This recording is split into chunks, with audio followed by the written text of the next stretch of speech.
মানুষের প্রতি আগ্রহ কমাতে শিখেছি, গুরুত্ব না পেলে গুরুত্ব না দিতে শিখেছি, মুখের উপর না বলতে শিখেছি। কেউ ভালো না বাসলেও দুঃখ না পেতে শিখেছি। কেউ অবহেলা করলে তাকে নিয়ে উপহাস করতে শিখেছি। মিথ্যে বলছে জেনেও মিথ্যেটাকে সত্যের মতন করে শুনতে শিখেছি। কেউ অপমান করলে তার দরজায় কড়া না নাড়তে শিখেছি। নিজের ভালো থাকার জন্য রোজ এত কিছু শিখেছি।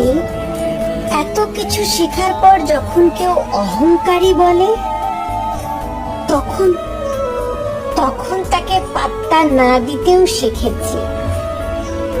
দিনকালের সাথে সাথে নিজেকে আপডেট করতে হয়, নিজের মোড চেঞ্জ করতে হয়, নিজেকেও ভালোবাসতে শিখতে হয়, নিজের দায়িত্ব নিজেকেই নিতে হয়।